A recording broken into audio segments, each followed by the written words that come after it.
ఆడుకుంటూ ప్రమాదవశాత్తు పొలంలోని బోరుబావిలో పడిపోయిన 2 ఏళ్ల బాలుణ్ణి రక్షించేందుకు ఎన్డీఆర్ఎఫ్, ఎస్డీఆర్ఎఫ్ బృందాలు చేసిన కృషి ఫలించింది.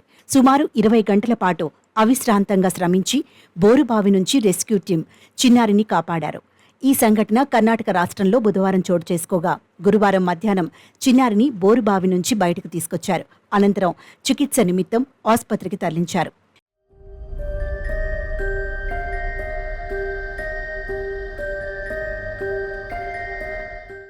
విజయపుర జిల్లా ఇండి తాలూకాలోని లచ్యాన్ గ్రామంలో చోటు చేసుకుంది.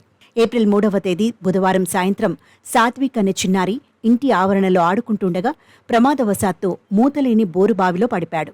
బోరుబావిలో చిన్నారి పడిపోవడాన్ని మొదట తల్లిదండ్రులు గమనించలేదు. చిన్నారి ఏడుపు విన్న స్థానికులు వెంటనే బాలుడి తల్లిదండ్రులకు, అధికారులకు సమాచారం అందించారు.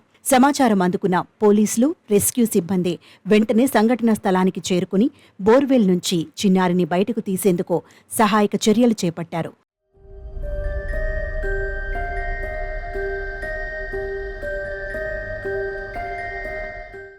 బోరుబావిలో చిన్నారి పరిస్థితిని తెలుసుకునేందుకు లోనికి కెమెరాతో పాటు ఆక్సిజన్ పైప్ను పంపించారు. ఘటనా స్థలం దగ్గర వైద్య బృందం, అంబులెన్స్ను సిద్ధంగా ఉంచారు. సమాచారం అందుకున్న అధికారులు సహాయక చర్యలు చేపట్టారు.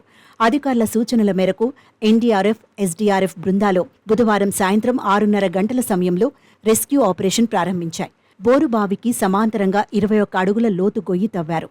అనంతరం ఎస్కువేటర్ సహాయంతో బాలుడిని బయటకు తీసుకొచ్చారు. చిన్నారి ఆరోగ్య పరిస్థితి ఎలా ఉందన్న విషయంపై ఇంకా స్పష్టత రాలేదు. మరోవైపు సాత్విక్ను క్షేమంగా బయటకు తీసిన రెస్క్యూ టీంని గ్రామస్తులు అభినందించారు.